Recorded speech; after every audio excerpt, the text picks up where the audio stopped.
हरि हरि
संकट हरण मंगल मूर्ति रूप राम लखन सीता सहित हृदय बसहु सुर भूप।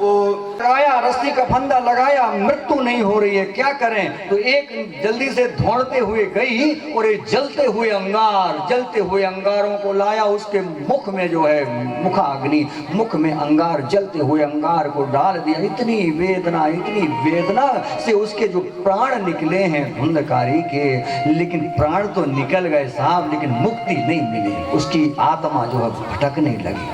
प्रेत आत्मा महाप्रेत के रूप में विराजमान हो गए धुंधकारी। बोलो भागवत भगवान की जय। इधर गोकर्ण जी को जब पता चला कि अब माँ भी नहीं रही, मेरे पिताजी भी नहीं, तो वो भी तीर्थाटन करने के लिए चले गए थे। इधर उधर कई जगह तीर्थों का भ्रमण करने लगे, यहाँ वहाँ कई जगह। जब उनको पता चला मेरा भाई भी नहीं रहा है, तो गया इत्यादि में जाकर के सारा का सारा कर्मकांड कर दिया है। अब गोकर्ण जी मन में सोचने लगे कि अब मैं क्या करूं, कहाँ जाऊं? तो कहाँ आ गए गोकर्ण?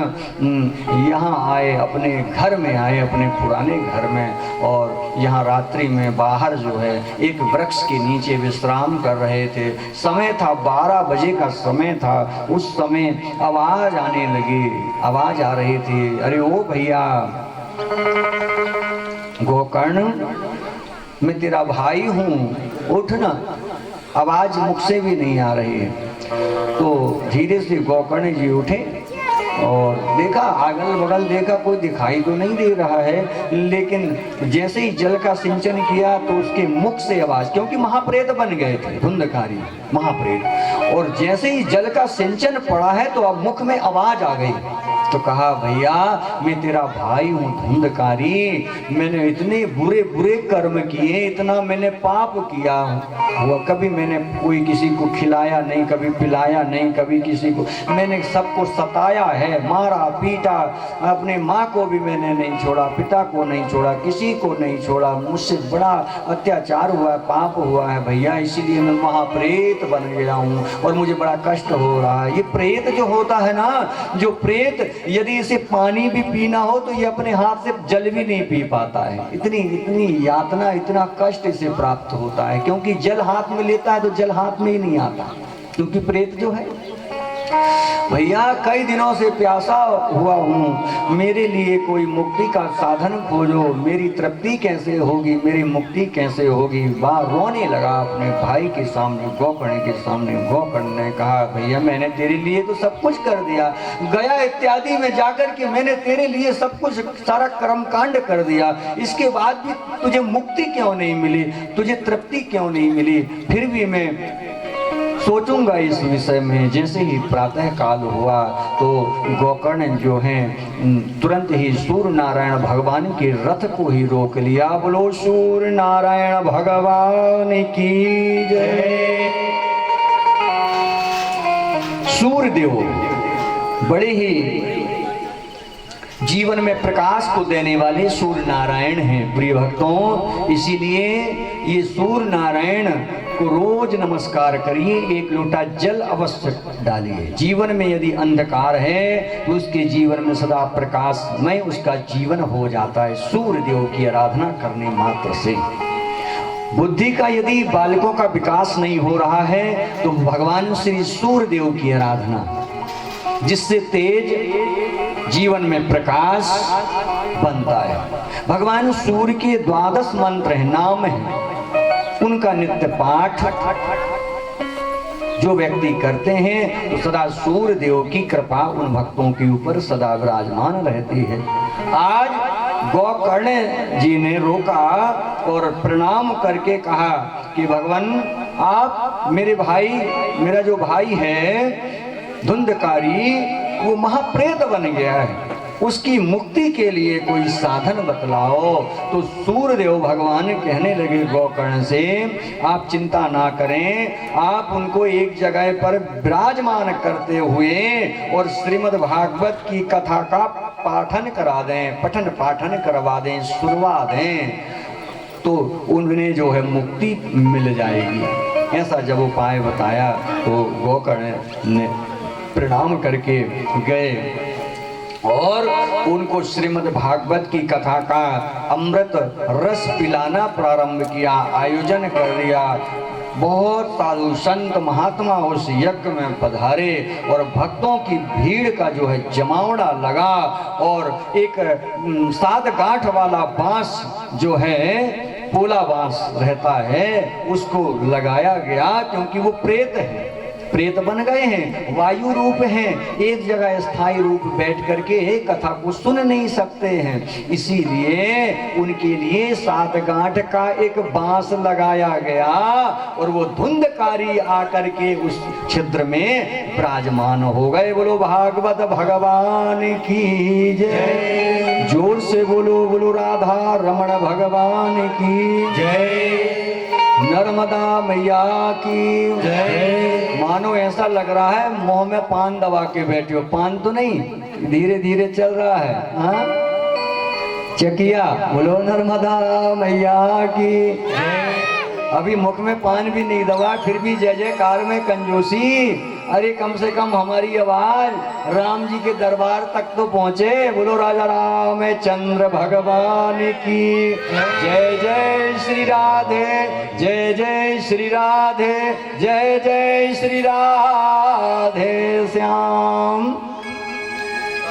तो आज आसन लगाया गया है और धुंधकारी जो है उस छिद्र में आकर के विराजमान हुआ और गोकर्ण जी महाराज कथा कहने लगे हैं। कथा को इस प्रकार से सुनने लगे, धन्य है, सब कुछ भूल गए अपने।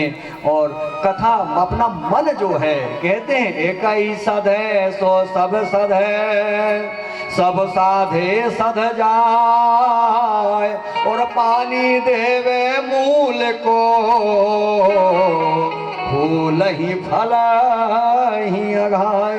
ये साधना देखो, मन की साधना जिसने साध लिया ना, मन को साध लिया। मन बड़ा चंचल होता है साहब, होता है कि नहीं? अभी तो यहाँ है, थोड़ी देर में सहपुरा पहुंच जाए, यहीं से बैठे बैठे कल्पना कर लो हैं हम कहाँ पहुंच गए, स्टैंड में ये बस आ गई, ये बस चली गई।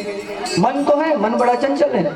अभी यहाँ बैठे हो, पता चले आपका मन निवास पहुंच जाए, मंडला पहुंच जाए, जबलपुर, कहीं भी घुमाते रहो अपने मन को। मन की यात्रा, और ये मन की यात्रा जो है, ये भी जो है ना, ये कथा के माध्यम से हमारा मन देखो न जाने कहाँ कहाँ, मथुरा, काशी, गोकुल, वृंदावन, ये हम मन की यात्रा तो है। और मन से किया गया काम जो कभी निष्फल नहीं होता है, वो सफलता प्रदान होता है। इसीलिए ये सार्थक होता है। मन को यहीं विराजमान करके, भगवान के चरणों में विराजमान करके जब हम कथा को सुनते हैं तो हमारा जीवन धन्य धन्य हो जाता है। हमारी कथा जो है सफल हो जाया करती है। ऐसी प्रभु की कृपा है। मेरे प्रभु बड़े दीनों के दीन दयाल हैं, जो उनकी शरणागति को प्राप्त हो जाते हैं, फिर उन्हें जो है कहीं जाने की आवश्यकता नहीं होती है। और जिसके ऊपर मेरे प्रभु कृपा कर दें, उसे फिर कभी चिंता, अपनी चिंता कभी करने की आवश्यकता नहीं होती है। मेरे प्रभु जिसके ऊपर कृपा करते हैं, फिर आपको अपनी चिंता करने की आवश्यकता नहीं होती। फिर आपकी चिंता हमारे प्रभु श्री कन्हैया जी सरकार किया करते हैं। बोलो बाके बिहारी लाल की जय। तो बड़ी सुंदर कथा गोकर्ण जी महाराज कहने लगे हैं। और देखो, श्रोता तीन प्रकार के, कितने प्रकार के श्रोता हैं? तीन। एक तो बड़े मन से सुनते हैं, जैसे कि धुंधकारी ने सुना और राजा परीक्षित जी ने भी सुना। तीन प्रकार के श्रोता मन से कथा को सुनते हैं साहब, बड़े मन से, मन को एकाग्र रखते हुए और भगवान के चरणों में। वो पक्के श्रोता राजा परीक्षित के जैसे होते हैं। और एक होते कैसे हैं? एक तो सरौता होते हैं। श्रोता एक दूसरे की कटाई किया करते हैं। और तीसरे श्रोता हैं, दूसरे क्या? श्रोता। श्रोता का क्या काम है? काटना। सुपारी को क्या करता है? काट देता है, अलग अलग कर देता है। और ऐसे ही हम करते हैं श्रोता वाला काम। इसकी बुराई, इसकी चुगली है, इससे इसकी चुगली और इससे इसकी चुगली। अच्छा, एक बात और बताऊं मैं, यदि आपकी कोई चुगली करे ना तो आप चुपचाप रहना, उसको कभी कुछ मत कहना और खुश होना मन ही मन। कर ले, जितनी चुगली करना है कर ले, ये सत्य घटना है। आपकी यदि कोई चुगली कर रहा है तो आप बिल्कुल गुस्सा मत हो, क्रोध मत करो। ये समझो कि अब आपके दिन जो है अच्छे आने वाले हैं साहब, आपके दिन अच्छे आ जाएंगे। आप जो हो, अगर यहाँ हो तो कुछ दिन में आप ऊपर उठ जाओगे। आपके पास सब कुछ धीरे धीरे प्राप्त होने वाला है। समझो, आपके बढ़ने के दिन आ गए। इसीलिए उससे और बोलो, चुगली करना है तो और खूब कर, हमारी बुराई कर, जिससे हम आगे बढ़ें और व्यक्ति सच में आगे बढ़ता है। इसीलिए ये चुगली वाला काम छोड़ो, ये तो राधे राधे बोलो तो जीवन सफल हो जाएगा। बोलो राधा रानी सरकार की जय। अच्छा, ये और एक होते हैं सोता, जो सदा सोते ही रहते हैं साहब, सोते रहते हैं। घर में भी सो जाएंगे और कथा में आए तो कथा भी सो जाएंगे, जब कुर्सी में बैठे हैं तो भी सोते ही रहते हैं, जब देखो तब वो सोना। जो जागत है सो पावत है, जो सोवत है वो खोवत है। जो जागता है ना उसी को प्राप्त होते हैं कन्हैया जी, ऐसे ही नहीं मिलते हैं। और ये जो यशोदा है ना, उनके यहाँ भगवान जो है रात में कन्हैया जी जब पहुँचे तो यशोदा जाग रही थी। अंधेरा था, अंधेरा, पूरा अंधेरा, कुछ दिखाई नहीं दे रहा था, लेकिन यशोदा जाग रही थी। कि हमने यहाँ क्या किया है, क्या नहीं किया, यही कुछ जाएगा। भगवान मेरे प्रभु कन्हैया इस प्रकार दयालु हैं, कृपालु हैं कि अपने भक्तों को सब कुछ दे दिया करते हैं। अपने भक्तों के इशारे पे मेरे कन्हैया नाचा करते हैं। आगे आप सुनेंगे कि गोपियां कैसे थोड़े से दूध दही माखन के लिए कैसे नचाती हैं गोपियां, और हमारी कन्हैया जो है नाचते हैं, खुद के लिए नहीं। रामावतार में कुछ भी नहीं दिया है, रामावतार में किसी को कुछ भी नहीं दिया, लेकिन कृष्ण अवतार में भगवान कहते हैं मैं सबको दूंगा दूध दही माखन, खुद के लिए नहीं, अपने मित्रों के लिए। भगवान सबको देते हैं, सबको खुश करते हैं। इसलिए कहते हैं कि भक्त बड़े भगवान से, भक्त बड़े भगवान से, छोटे हैं भगवान, छोटे हैं भगवान रामा, छोटे हैं भगवान। अपने भक्तों के बस में मेरे प्रभु कन्हैया रहा करते हैं। भक्त जैसा चाहे प्रभु उस प्रकार नाचा करते हैं। अपने बस में भक्त चाहे तो वो कर सकता है, इसके माध्यम से, भजन के माध्यम से, संकीर्तन के माध्यम से भगवान की भक्ति किसी भी प्रकार किया जा सकता है। और नौधा भक्ति में बतलाया गया, श्रवण कीर्तन सुनना भगवान की ये भी भक्ति है, कीर्तन करना ये भी भक्ति है, भगवान का स्पर्श करना और भगवान का दर्शन करना, भगवान की सेवा करना। जैसे यहाँ कथा हो रही है ना, ये कुछ ना बने तो यहाँ पर झाड़ू लगा दो आकर के, वो भी भगवान की सेवा ही है। जो बाहर से आते हैं अतिथि, वो साक्षात कन्हैया के ही स्वरूप, ना जाने किस भेष में कौन आ जाए, उसकी सेवा, उसका स्वागत हो, उसका सत्कार हो, कुछ ना हो तो उसको एक जल के द्वारा ही उसका स्वागत हो। ये किसी भी प्रकार की सेवा भगवान बड़े प्रसन्न होते हैं। भगवान, एक व्यक्ति था, सोचा भगवान ने मुझे कुछ भी नहीं दिया है। भगवान को देखो, भगवान को कभी दोषी मत ठहराना, कभी गलत मत ठहराना भगवान को। भगवान प्रभु सबको सब कुछ देते हैं। देखो जो जिसके योग्य रहता है भगवान उसको उतना ही देते हैं, ना अधिक देते ना कम देते हैं। ये भगवान श्री कन्हैया का, भगवान श्री द्वारकानाथ का, भगवान श्री नारायण का जिसको जितना देना है ये सब नाप तौल करके दे देते हैं। आज आप देखते होंगे कोई बहुत बड़ा धनवान है, कोई बहुत निर्धन है, तो वो अपने कर्म से ही, भगवान उसको ज़्यादा भी नहीं दिए कम भी नहीं दिए। कोई लंगड़ा है, किसी की आँख नहीं है, किसी का पैर नहीं है, वो क्या है, उसके कर्म के हिसाब से मेरे प्रभु ने सबको जो निश्चित बराबर मात्रा में प्रभु ने दिया है, न ज्यादा दिया न कम दिया। वो भक्त था, कहता मेरे प्रभु ने मुझे कुछ भी नहीं दिया, ये अपने परिवार का पालन पोषण भी नहीं कर पाता था। एक दिन बहुत गुस्सा आया उसे और चला गया, कहीं बाहर चला गया और फांसी लगाने लगा। ये जीवन को मैं अब, ये जीवन मेरे लिए ठीक नहीं है, अब मैं आत्महत्या कर लूँगा।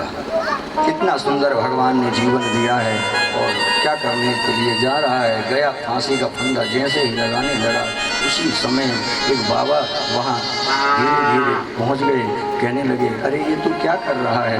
कहा बाबा इस जीवन से मैं बहुत त्रस्त हो गया हूँ, अब अपने प्राणों को मैं जो है गवा दूंगा, फांसी लगा लूँगा। मेरे भक्त प्रभु ने मुझे कुछ भी नहीं दिया।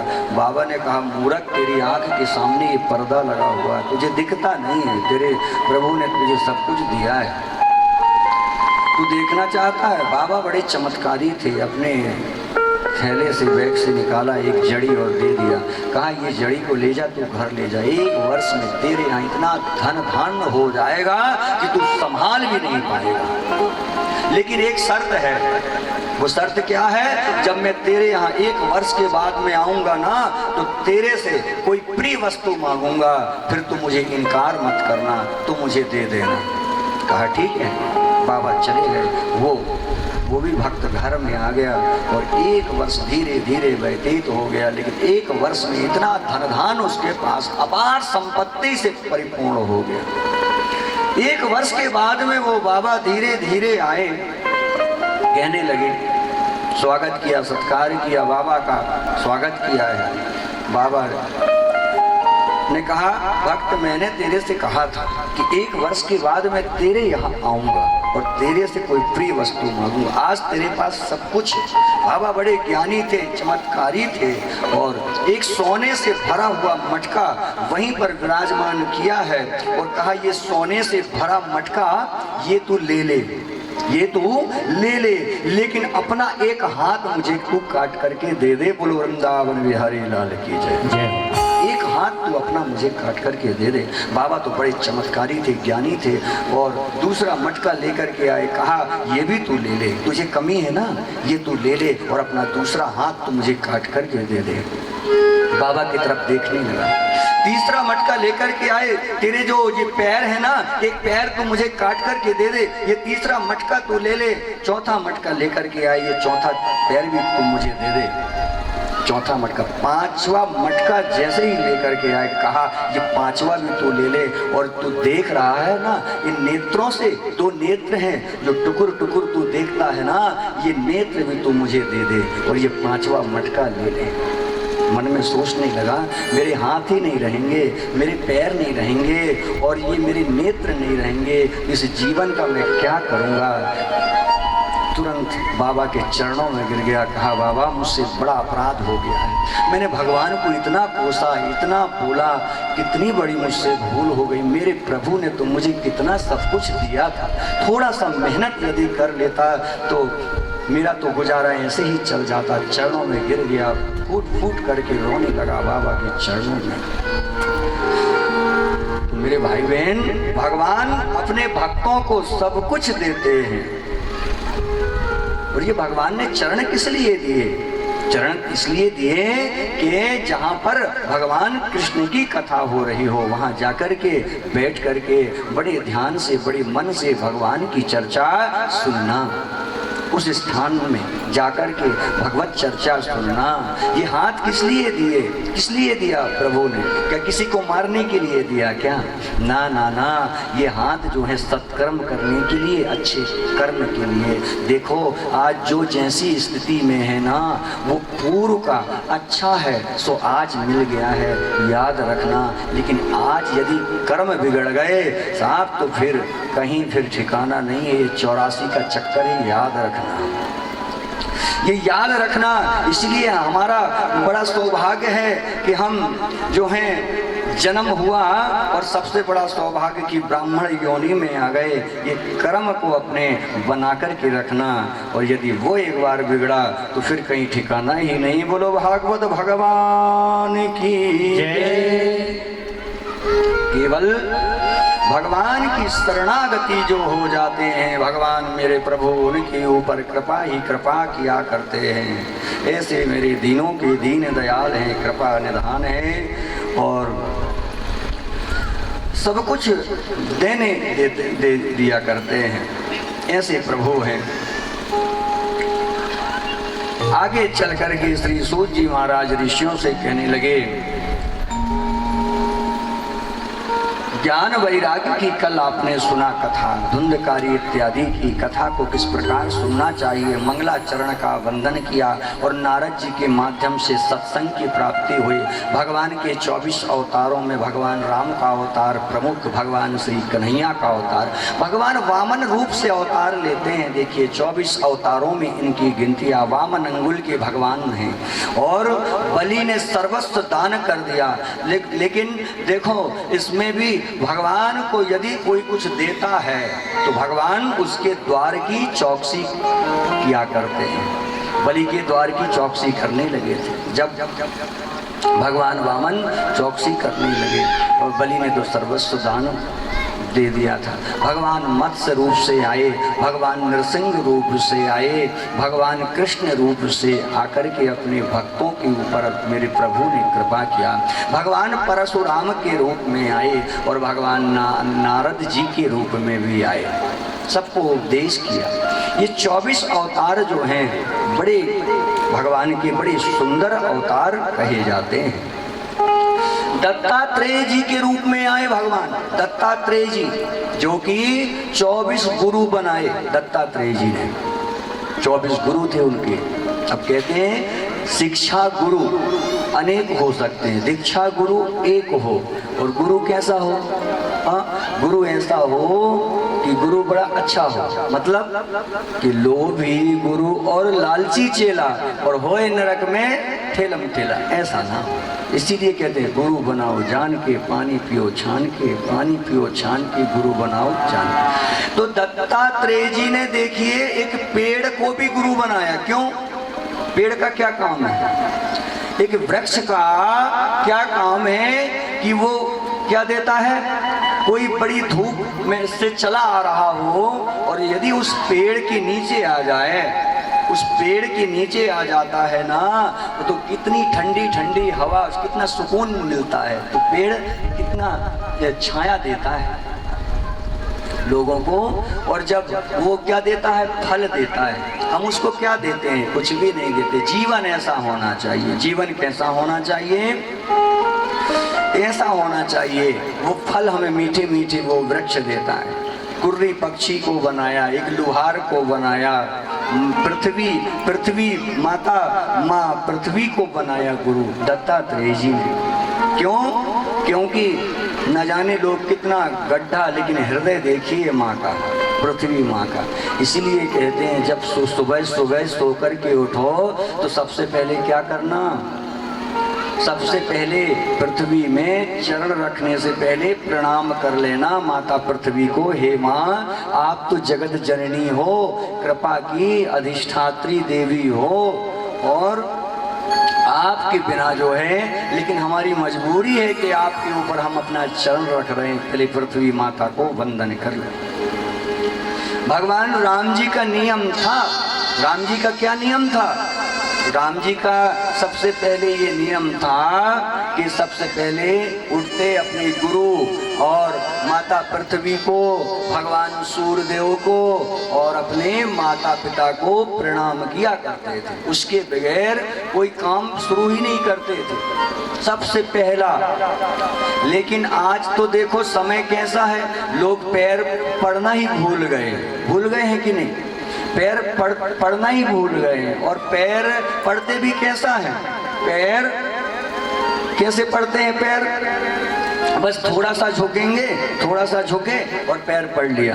और काहे का? चरणों का पैर नहीं पढ़ते, काहे का? घुटने का पैर। अब घुटने का पैर पढ़ोगे तो घुटने जैसा दिमाग तो रहेगा ही। वृंदावन बिहारी लाल की।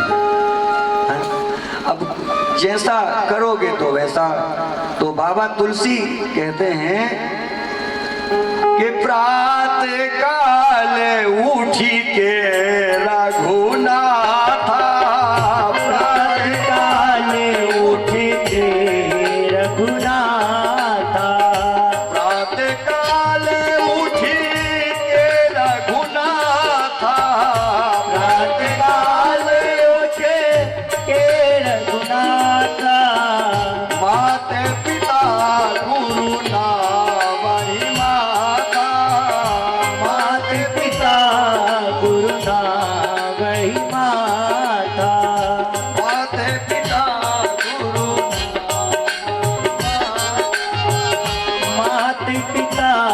गुरु ना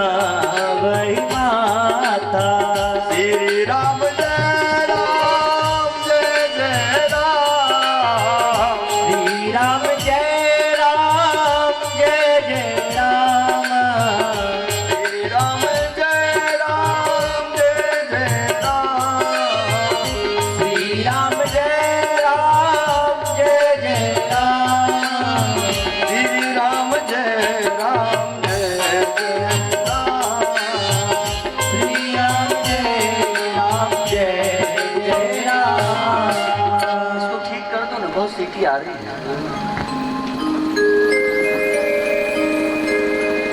बंद नहीं करना, चालू रहना, ठीक कर।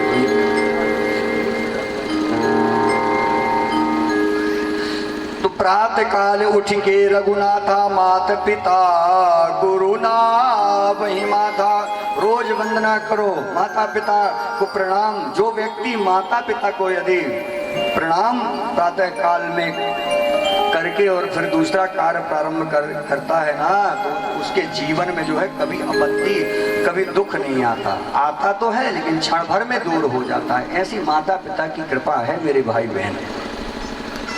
तो माता पिता की ऐसी कृपा है। और सबके माता पिता जो हैं वो कौन है? वो बाबा भोलेनाथ हैं और जगत जननी माता पार्वती हैं। इसीलिए सबसे पहले माता पिता को प्रणाम करें। तो बढ़ाओ ना सामने से।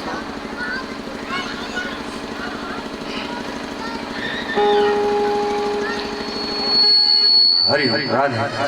तो माता पिता को प्रणाम सबसे पहले।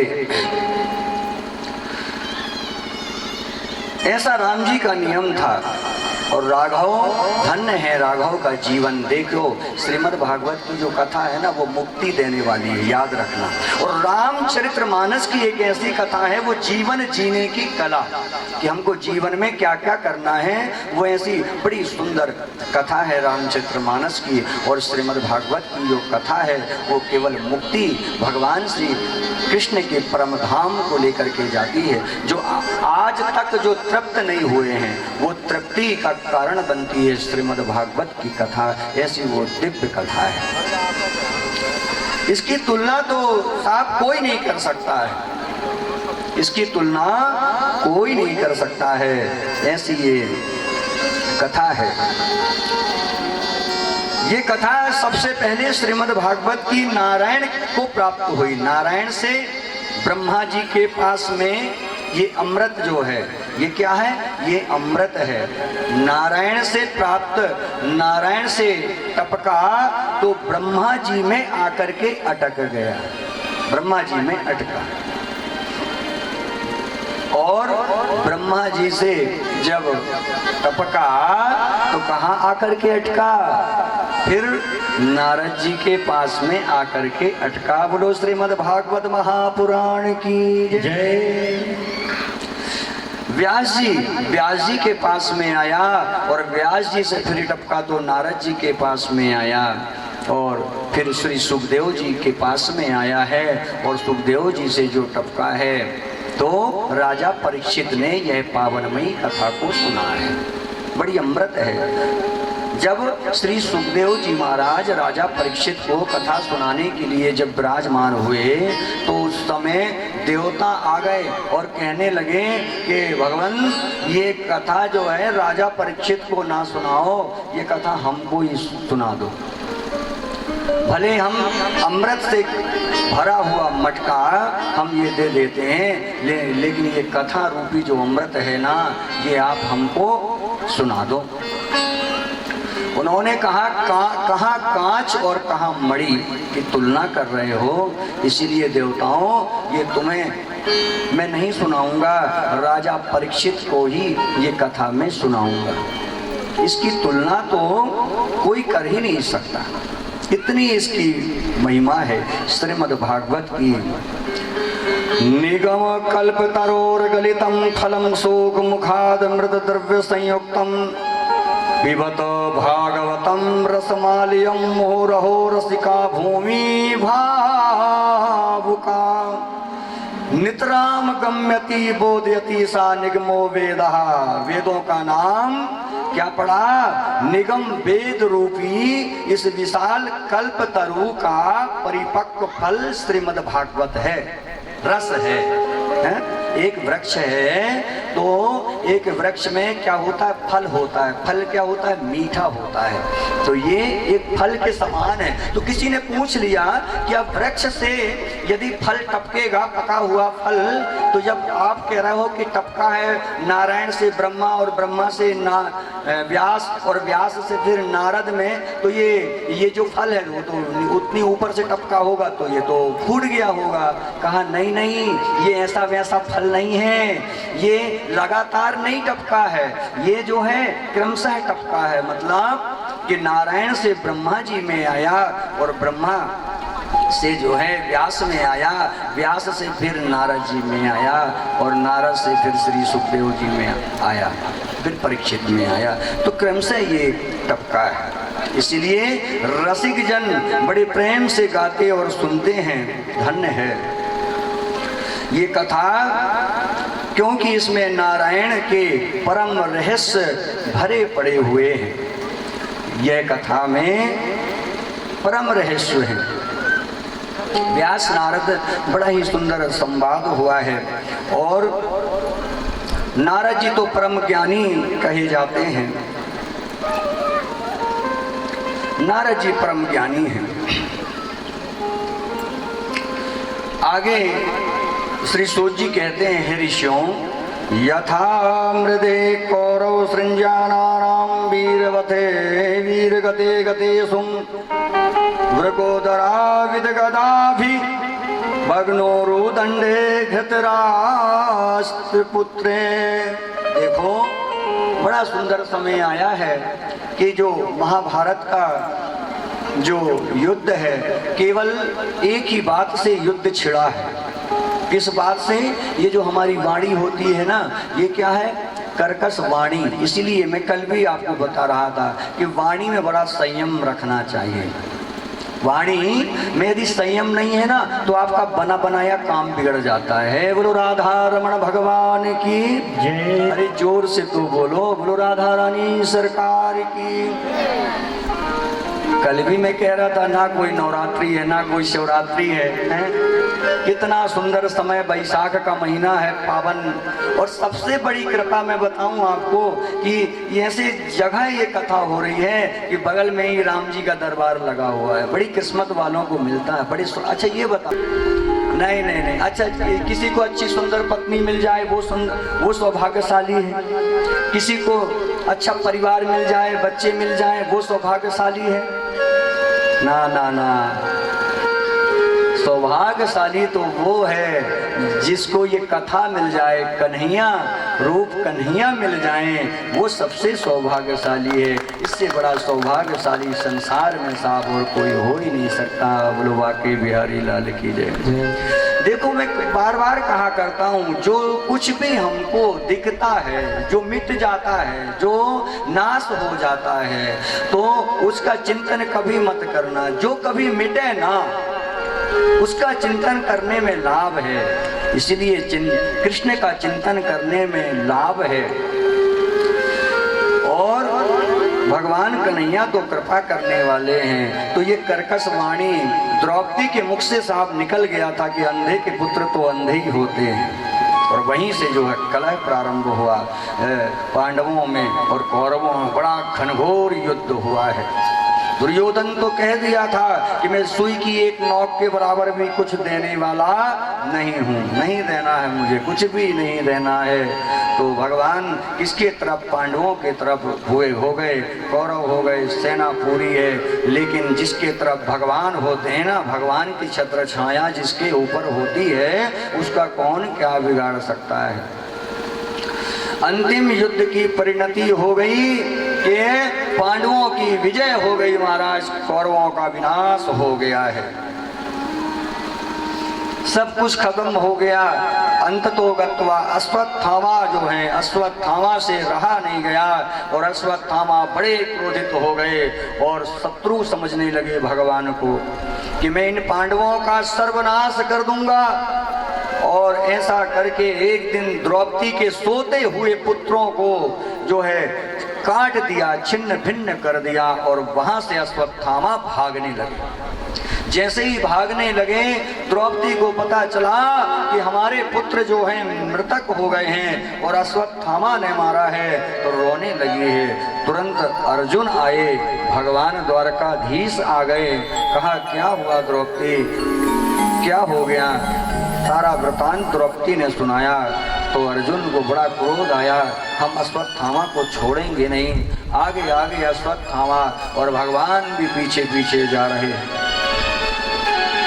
भगवान कहते हैं जो अपराधी होता है, चाहे वो ब्राह्मण ही क्यों ना हो, अपराध करने वाला यदि ब्राह्मण है उसे भी दंड देने का नियम है। यदि दंड नहीं दिया जाता है तो दंड सहने वाला ही दोषी होता है। भगवान श्री द्वारकाधीश कहते हैं द्रौपदी, भले ही तुम्हारे गुरु का पुत्र है, कौन? अश्वत्थामा के पिता द्रोणाचार्य, भले ही तुम्हारे गुरु हों, लेकिन अश्वत्थामा को सजा न देना भी उसे सजा देनी चाहिए। और भगवान पीछे पीछे जा रहे, अश्वत्थामा आगे आगे भाग रहा है। अश्वत्थामा ने देखा तो एक ब्रह्मास्त्र का उपयोग किया। अर्जुन भयभीत हो गए, अर्जुन डर गए। भगवान ने कहा ये चलाना जानता है, लौटाना नहीं जानता है। अर्जुन तुम्हें दोनों कला पता है, तुम भी जो है ब्रह्मास्त्र का प्रयोग कर दो। अर्जुन ने जैसे ही ब्रह्मास्त्र का उपयोग किया है, छोड़ा है, तो अश्वत्थामा बंध गए। भगवान द्रौपदी के सामने लेकर के जाकर के खड़ा कर दिया। द्रौपदी क्या सजा देना है, जो सजा देना है इसे दे दो, ये अपराधी तुम्हारे सामने खड़ा है। धन्य है द्रौपदी, लेकिन कहा ये मेरे गुरु का पुत्र है, भले ही मेरे पुत्र की हत्या किया है, लेकिन मैं इसे कोई सजा नहीं देनी चाहती। भगवान ने कहा सजा तो देना होगा। एक काम करो, इसके सिर में एक मणि है, उसे छीन लो और मुंडन करवा दो, ब्राह्मण का अपमान कर दो। इससे बड़ा दंड और कोई हो ही नहीं सकता। बोलो राधा रमण भगवान की जय जय।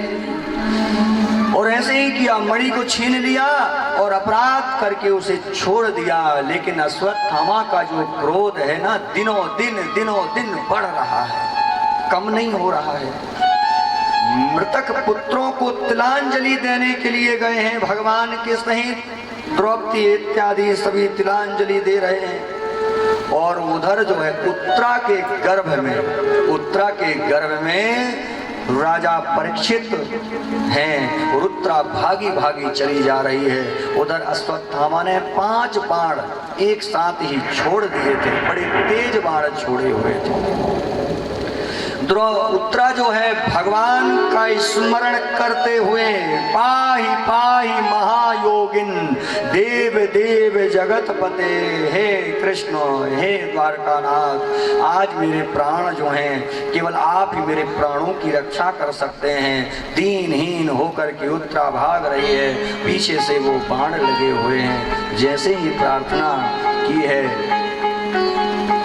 उत्तरा, तो भगवान समझ गए उत्तरा को संकट है, तुरंत आए हैं। देखिए सौभाग्य, देखिए राजा परीक्षित का, धन्य है परीक्षित जो कि माता के उदर में ही साक्षात परमात्मा का दर्शन कर लिया हो।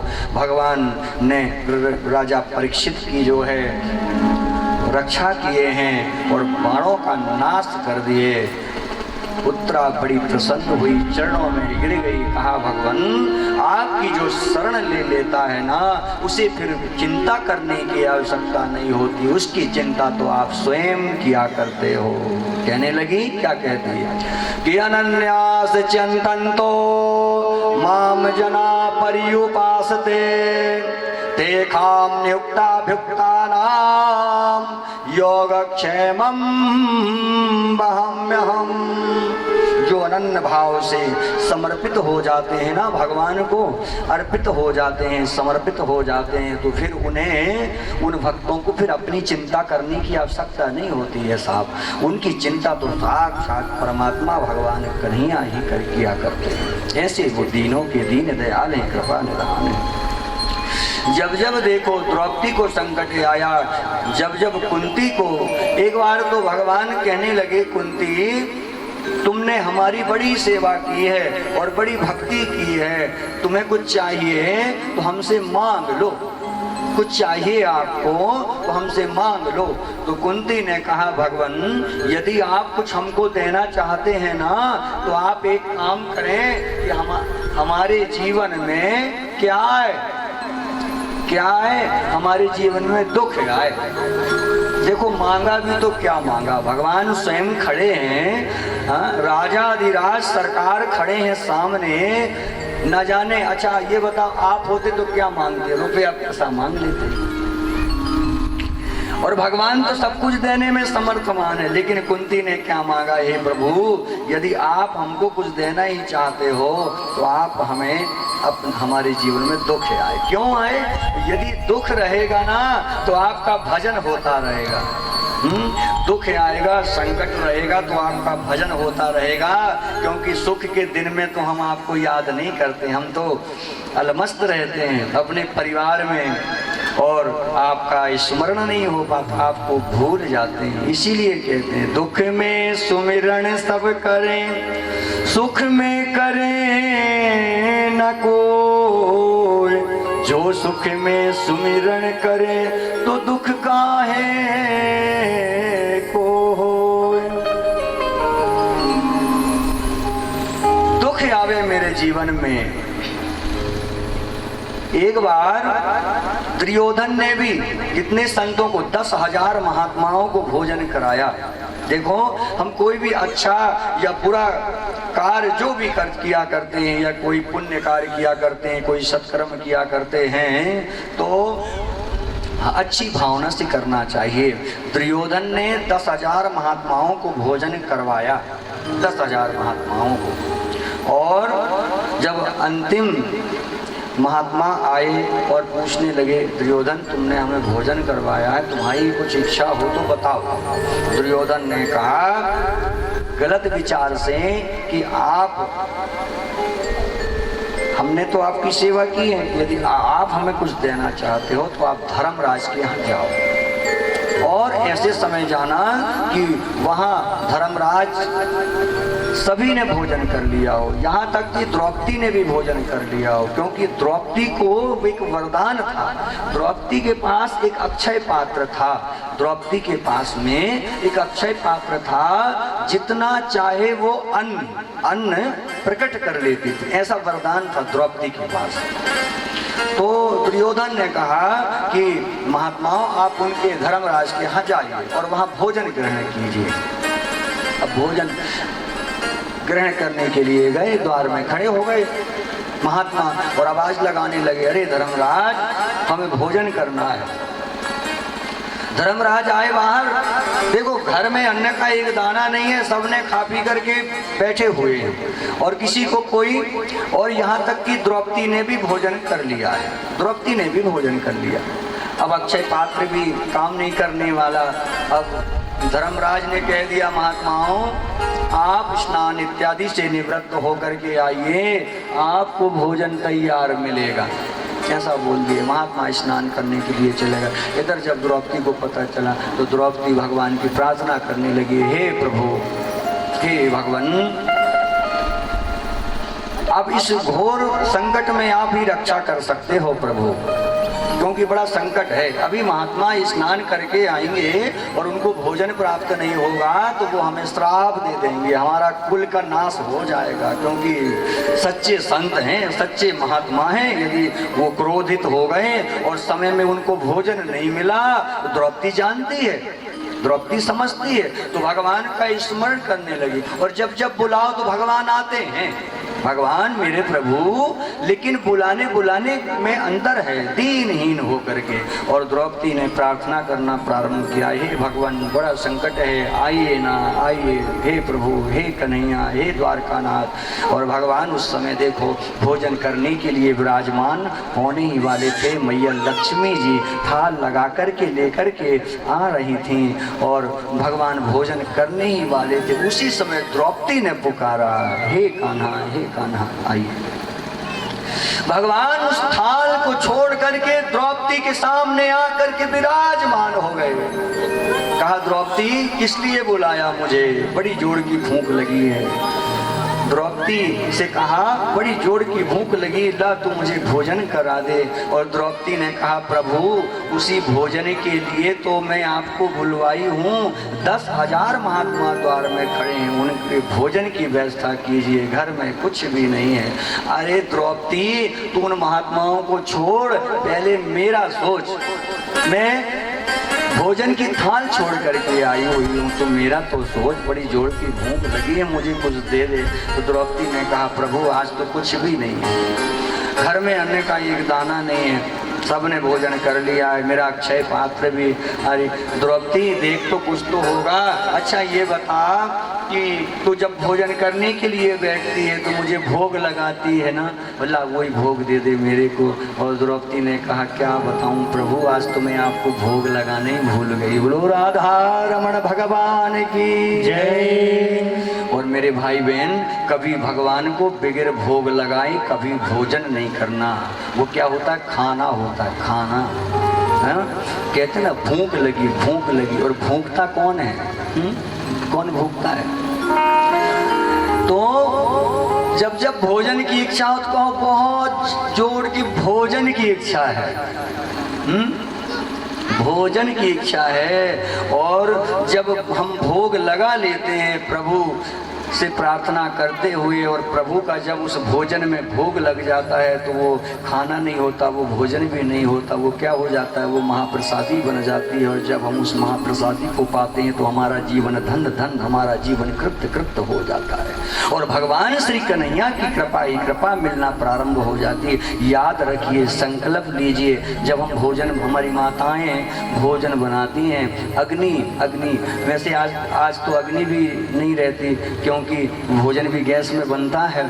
तो इसीलिए उसी में छोटा छोटा टुकड़ा बना करके 5 ग्रास जो है उसी में अग्नि में डाल दें। और जब भोजन करने के लिए बैठें तो जरूर अपने इष्ट, अपने आराध्य को बुला करके और जरूर भोग लगाइए।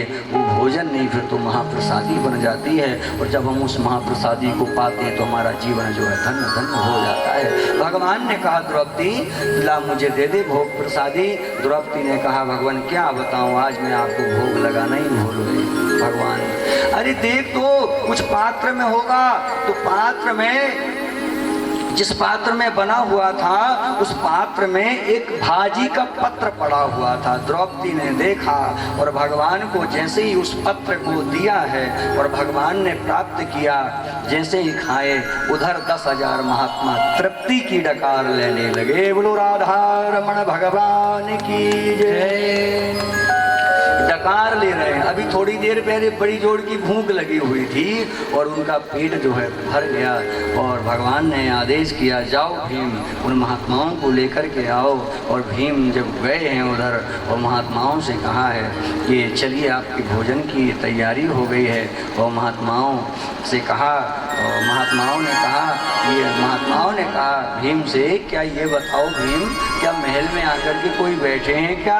तो भीम ने कहा हाँ भगवान आकर के विराजमान है और आपको अपना गुरु बता रहे हैं। महात्माओं ने कहा हम उसके गुरु नहीं हैं। अरे साहब वो तो गुरुओं का गुरु है, सबका गुरु है, हम उसके गुरु नहीं हैं। वो तो दीनों का दीन दयाल है, कृपा निधान है, सबका पेट वही भरता है। बोलो भागवत भगवान की जय। तो भगवान इस प्रकार सभी के मनोरथ पूर्ण कर दिया करते हैं। जब जब जो दुखी होता है भगवान उसके दुख का निवारण कर दिया करते हैं। ऐसे दीनों के दीन दयाल हैं। बोलो बाके बिहारी लाल की जय। जोर से बोलिए बोलो नर्मदा मैया की जय हो, वाली माता जय हो। आगे चल कर के बड़ी सुंदर कथा भगवान की। जाने कौन से गुण पर दया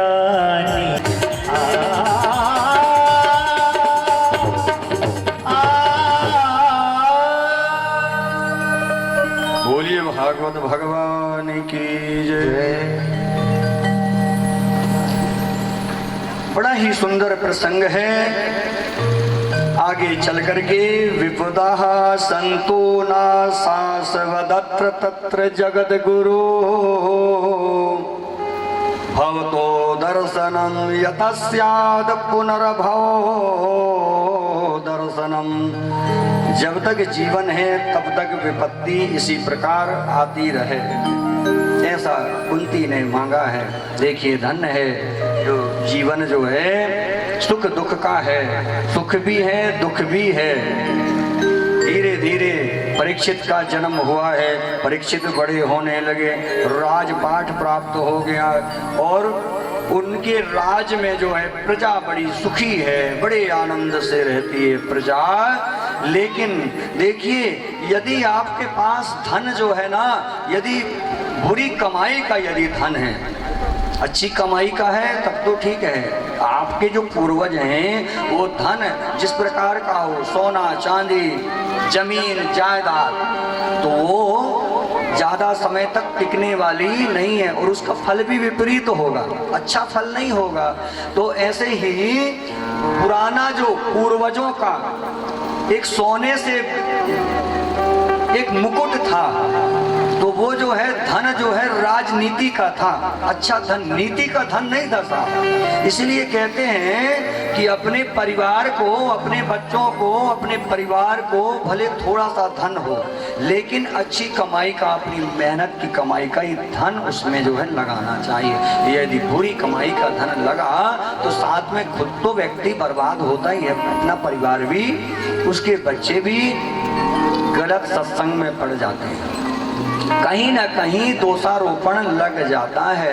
तो परीक्षित को आज लगा कि कहीं मेरे पूर्वजों ने जो एक संदूक था बहुत बड़ा, तो सोने से उसमें संदूक में एक मुकुट था और वो मुकुट धन अच्छा नहीं था, लेकिन आज इच्छा हुई पहन लिए और शिकार करने के लिए चले गए। शिकार करने के लिए गए हैं, बहुत बनेले पशुओं का उन्होंने संहार किया है, संहार किया। और जब लौटने लगे तो प्यास लग गई, भूख भी लग गई। और उधर एक देखा तो एक महात्मा बैठे हुए हैं, बड़े तपस्वी महात्मा बैठे हुए थे, भगवान का ध्यान, नेत्र बंद है और वो तपस्वी महात्मा बैठे हुए हैं वहीं पर और भगवान का चिंतन कर रहे हैं। राजा ने आवाज दिया, लेकिन वो महात्माओं को ये सब भान नहीं था, वो तो जप में बैठे थे, तप में बैठे थे, तपस्या में रत थे, तो उन्हें किसी से कोई मतलब नहीं था। राजा ने कहा मैं यहाँ का राजा हूँ और इसके बाद भी ये मेरी बातों को सुन नहीं रहे हैं।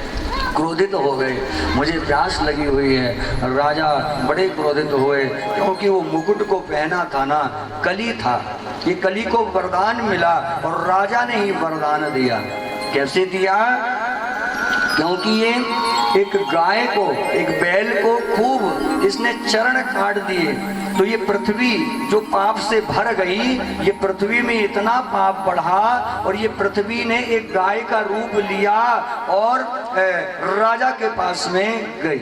गाय बोलने लगी, इस कलयुग में आपके रहते हुए कली ने सबको बहुत सता रहा है। तो राजा उसके पास में गए, कली के पास में, कहा तुम यहाँ से चले जाओ। क्यों? क्योंकि मेरे राज्य में ना कोई दुखी नहीं रहेगा, कोई किसी को मारेगा नहीं, कोई किसी को सताएगा नहीं, कोई किसी को अत्याचार नहीं करेगा, इसीलिए तुम यहाँ से चले जाओ।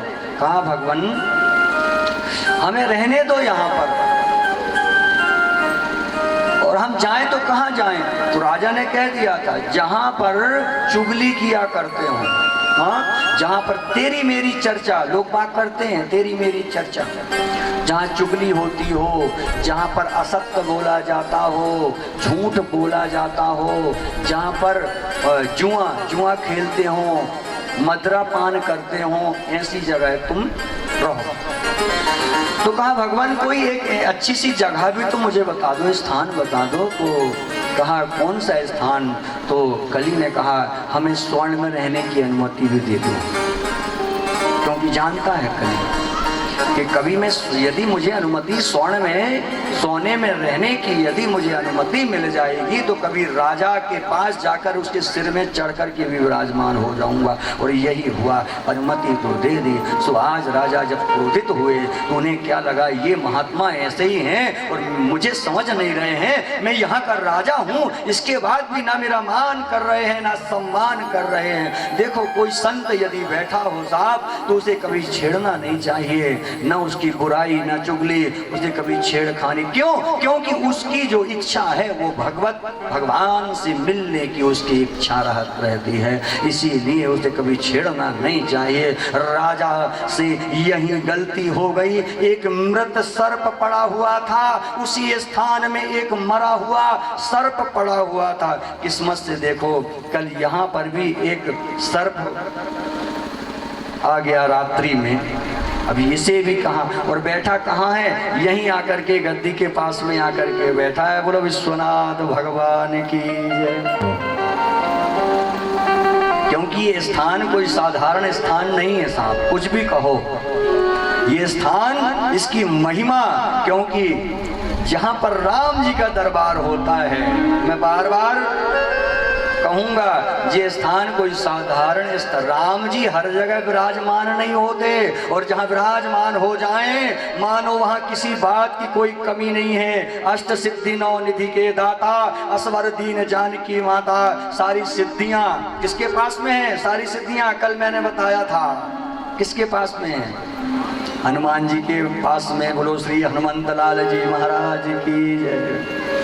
क्योंकि उनके मुख में तो केवल राम नाम, राम राम राम की महिमा है। खूब वंदना करते हैं, बंदाऊं राम नाम रघुवर को, हेतु कृषानु भानु हिम कर को। तो वो कोई साधारण स्थान नहीं हो सकता है। तो एक मृत सर्प पड़ा हुआ था, राजा ने उठाया और महात्मा के गले में डाल दिया। इतना बड़ा पाप हो गया। मारो धीरम भद्रम ते खलानाम मयि शास्त्री। क्रुद्ध हुए महाराज परीक्षित जैसे ही आगे बढ़े, और उसी समय राजा सर्प तो डाल दिए, लेकिन महात्मा तो शांत हैं, लेकिन उनके पुत्र ने देखा कि मेरे पिता के गले में जो है मरा हुआ सर्प राजा ने डाल दिया है, तो श्राप दे दिया। राजा तुझे इतना अहंकार है, किस बात का अहंकार है? राज का अहंकार है, किस बात का तू अहंकार करता है? जा, मैं तुझे श्राप देता हूँ अपने तपोबल से कि तेरी 7वें दिन तक्षक नाग के काटने से तेरी मृत्यु हो जाएगी। बोलो भागवत भगवान की जय। राजा ने को जैसे ही श्राप दिया, और उसी समय राजा ने अपना मुकुट उतारा है, तो कली वहां से भाग गया। और जैसे ही मुकुट उतारा राजा परीक्षित ने, तो कहा कभी मैंने एक भी गलती नहीं किया, आज इतनी बड़ी गलती मुझसे कैसे होने लगी? बिलक बिलक के राजा रोने लगे हैं और महात्मा के चरणों में गिर गए हैं। हे महात्मा, मुझे क्षमा कर दीजिए, मैंने कभी कोई पाप नहीं किया। जब भी किया अपनी प्रजा को तो पुत्र के समान मानने वाला, लेकिन धन्य है राजा परीक्षित। वो देखिए, राजा परीक्षित कोई साधारण नहीं हो सकते। माता के उदर में, माता के पेट में भगवान का दर्शन किया है, और आज इतना बड़ा पाप मुझे लग गया, 7वें दिन मृत्यु हो जाएगी। और यदि किसी को पता चल जाए कि मेरी 7वें दिन मृत्यु होने वाली है, तो उसका क्या हाल हो, सोचो। अब राजा को जैसे ही पता चला, वलकल वेश धारण कर लिया, लेकिन मन में संकल्प किया कि जब तक मैं प्रायश्चित नहीं कर लूंगा, जल की एक बूंद भी नहीं पीऊंगा। और वहां से चले गए, बड़े बड़े महात्माओं के पास में गए हैं, पूछ रहे हैं कि कोई इसका उपाय बता दो, 7वें दिन मेरी तक्षक नाग के काटने से मेरी मृत्यु हो जाएगी। बड़े बड़े महात्माओं के पास में गए, बड़े बड़े संतों के पास में गए, महाराज कोई उपाय नहीं मिला। तब नारद जी ने बताया कि आप भगवान भोलेनाथ की शरण लीजिए, और बाबा शिव जी की शरण लिए, और शिव जी के ही भोलेनाथ के स्वरूप में महाराज श्री सुखदेव जी महाराज का आगमन हुआ है। ये वही श्री सुखदेव जी महाराज तो भगवान शंकर के अवतार कहे जाते हैं, जो ब्रह्म के ज्ञाता हैं। यही सुख के रूप में आए हुए हैं, ये ब्रह्म के ज्ञाता हैं। क्यों? क्योंकि भगवान शंकर, और जब ये भगवान राम कथा श्रवण करने के लिए गए थे ना, तो वही यही सुख जो है विराजमान होकर के राम कथा, अमृत कथा जो कि सुन लिया था। और वही जो गया, भगवान शंकर ने जब पीछा किया, तो यही जो है माता के पेट में जाकर 12 वर्ष तक, देखिए 12 वर्ष तक सुखदेव जी रहे। और जैसे ही बाहर आए हैं, तो वैसे ही वो घर में नहीं रुके थे। व्यास जी हाँ पुत्र, हाँ पुत्र, हाँ पुत्र करके बुलाते हैं, लेकिन वो सुनता नहीं है और सीधे जाने लगे। कुछ स्त्रियां वहां पर स्नान कर रही थीं, और स्नान करते करते जब श्री सुखदेव जी महाराज वहां से निकले तो उन्हें किसी प्रकार का कोई आभास नहीं हुआ, लेकिन जैसे ही व्यास जी निकले तो वो कपड़े पहन लिए।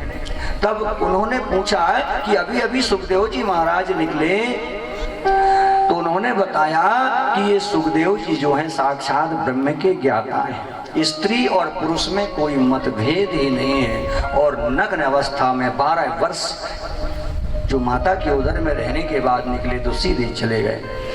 ऐसे श्री सुखदेव जी महाराज हाँ पुत्र रुक रुक कहा व्यास जी ने, लेकिन वो रुके नहीं और सुखदेव जी महाराज चले गए निरंतर। आज वही श्री सुखदेव जी महाराज हैं। परीक्षित से कहते हैं, अरे परीक्षित तू चिंता क्यों करता है, मैंने पाया है, मैंने जो पाया है वही मैं तुझे दिला दूंगा। अभी तो 7 दिन है ना, अभी कितने दिन, 7 दिन है, मैं मिनटों में तुझे भगवत दर्शन करा दूंगा। चिंता किस बात की करता है, भय मत कर, डर मत, तू बहुत सौभाग्यशाली है। मैं जब भजन करता हूँ ना, सुखदेव जी महाराज कहते हैं, मैं जब भजन करता हूँ तो 24 मेरे पिता जब भजन करते हैं व्यास जी, वैसे कहते हैं जन्म जन्मांतरे भवेत पुण्यम तदा भागवतम लभेत। एक जन्म नहीं कई जन्म के जब पुण्य एकत्र होते हैं तब जाकर के हमको और आपको ऐसा सुअवसर प्राप्त हुआ करता है।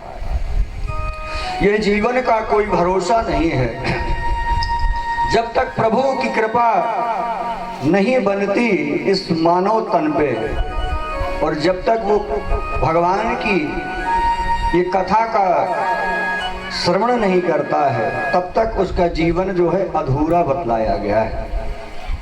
श्रीमद् भागवत की पावनमयी कथा में भगवान कृष्ण जो है प्रधान देव कहे जाते हैं। भगवान नारायण और विष्णु सभी देवताओं में अग्रगण्य बड़े हैं, जो सत्य चित्त और आनंद को देने वाले हैं। और जहां आनंद प्राप्त हो जाता है, आनंद जहां मिलने लगता है, सुकून मिलने लगता है, शांति मिलने लगती है, आनंद की प्राप्ति होने लगती है, वहीं मेरे प्रभु निवास किया करते हैं, विराजमान हो जाते हैं। ऐसे प्रभु की कृपा है, सत्य चित्त आनंद को देने वाले, जो वैराग्य को धारण करने वाले। संत जनों का समाज लगा हुआ है, संतों का, बड़े बड़े विद्वानों का, ऋषि मुनि एकत्र हुए हैं। कहां पर? नैमिषारण्य में, क्योंकि वही एक ऐसा क्षेत्र है कि जहां पर भगवत कृपा विराजमान रहती है। ऐसी तप स्थली है, तपोभूमि है, जहां केवल भगवान का सुमिरन करने मात्र से भगवान तुरंत ही अपने भक्तों को क्या दे देते हैं? अभय वरदान दे देते हैं, सिद्धियां दे देते हैं। ऐसे वो कृपा के सागर है। सूत जी महाराज विराजमान है, सारे ऋषिगण पहुंचे, चरणों में पड़ गए, कहा भगवान कोई ऐसा रहस्य आप सुनाइए, गुप्त रहस्य, जिससे ये मन जो है पवित्र हो जाए, मन धन धन हो जाए, मन कृत कृत हो जाए, हमें प्रभु की कृपा प्राप्त हो जाए। कैसे होगी भगवान, ये हमको आप बतलाइए। सूत जी महाराज कहने लगे, ऋषियों तुम धन्य हो, जो कि भगवान की कथा को जानने वाला, सुनने वाला और जिज्ञासा रखने वाला कोई साधारण हो नहीं सकता है। देखो मैं बता दूं आपको कि संत कितने प्रकार के होते हैं। संत जो भगवान की कथा सुनते हैं, प्रेम से गाते हैं, वो भी संत हैं। और सबसे बड़े संत कौन है? कौन है सबसे बड़े संत? बताइए। रामचरितमानस आप पढ़ते हो, 4 प्रकार के संतों का उसमें वर्णन किया गया है। 4 प्रकार के संत। और वो पहले संत कौन है? बताइए, किसको पता है, किसको नहीं है पता? रामचरितमानस तो सभी पढ़ते हैं। पढ़ने के साथ चिंतन मनन, क्योंकि कथा को सुन लेने मात्र से काम नहीं चलने वाला। एक कान से सुना दूसरे कान से निकाल दिया तो सब। कथा को हम सुने, इसके पश्चात उसका चिंतन करें, चिंतन के बाद मनन करें, तब वो कथा जो है हमारी सार्थक होती है। तो सबसे पहले संत हैं कौन? जो कि उनके बराबर ना कोई वक्ता है और ना कोई श्रोता है। और जहां पर भी राम कथा होवे, जहां पर कृष्ण कथा होती है महाराज, वो पहले से ही आकर के विराजमान हो जाते हैं। बोलो हनुमान जी महाराज की जय। अब मोहि भरोसे हनुमंता, अब मोहि भरोसे